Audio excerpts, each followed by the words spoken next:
संजय राऊतकडे आता स्वतःकडे काय राहिलेलं नाही। राडे करायला तर कोण आहेत त्यांच्याकडे?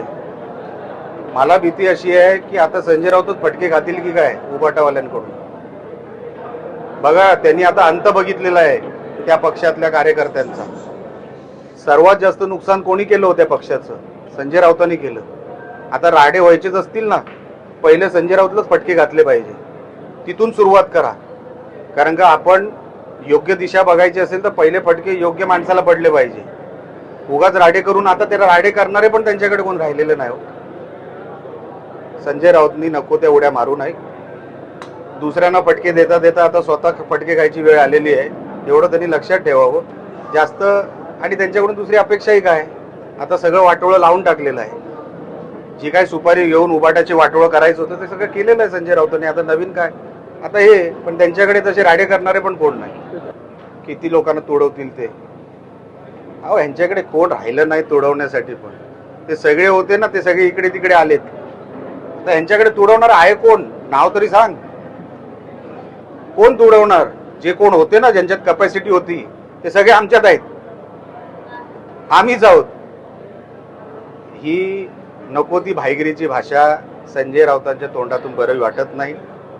महाराष्ट्र पुढे चाललेला आहे, योग्य दिशेने पुढे चाललेला आहे, विकासाच्या दृष्टिकोनातून पुढे चाललेला आहे, इन्फ्रास्ट्रक्चरच्या दिशेने पुढे चाललेला आहे। आता ज्यांना तुमच्याबरोबर राहायचंच नाहीये ते कशामुळे राहतील? काय मिळतंय त्यांना तिकडे?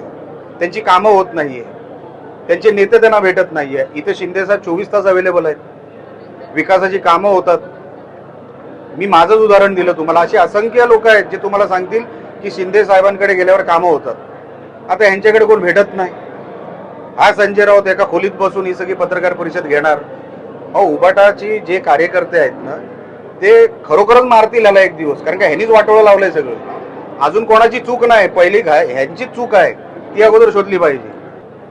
मला बघा, तुम्हाला आठवतं ह्या 15 दिवसापूर्वी पण अशीच एक बैठक सन्मान्य उद्धव साहेबांनी बोलवली होती, तेव्हाही कोण गेलं नव्हतं, एकाच दुसरेच गेले होते, मग वेगवेगळी कारणं दिली होती। यांच्या बैठकांमध्ये जाऊन काही होत नाही असं सगळ्यांना माहिती आहे। आता कार्यकर्त्यांना माहिती आहे, तर नेत्यांना काय माहीत नसेल? किंवा खासदारांना आमदारांना माहीत नसेल? त्यांच्याकडे कोण राहणार नाही साहेब, मी तुम्हाला सांगतो। आज खासदार गेलेत, आता त्यांचे किती 20 आमदार आहेत ना, 12-13 पण उठणार, ते पण नाही राहणार त्यांच्याकडे।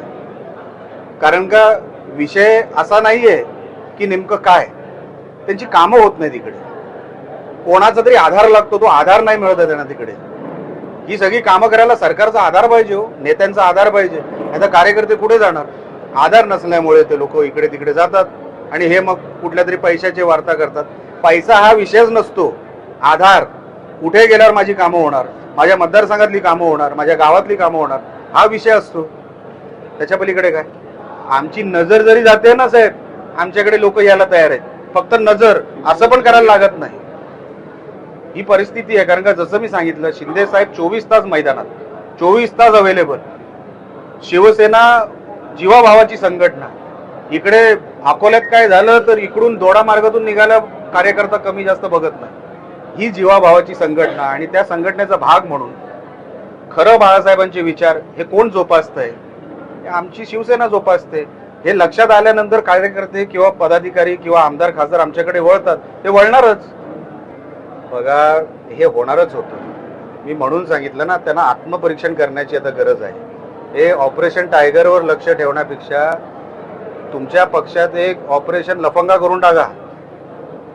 जो संजय राऊत मुळे हे सगळं काही नुकसान होत चाललंय ना तुमच्या पक्षाचं, एकदा त्याचंच ऑपरेशन करून टाका।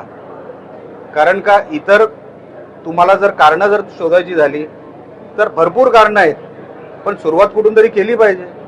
मी फक्त खासदारांचं नाही बोललो या साहेबांना उत्तर देताना, आमदार पण अनेक संपर्कात आहेत, ते येणाऱ्या टप्प्यात दिसतील तुम्हाला।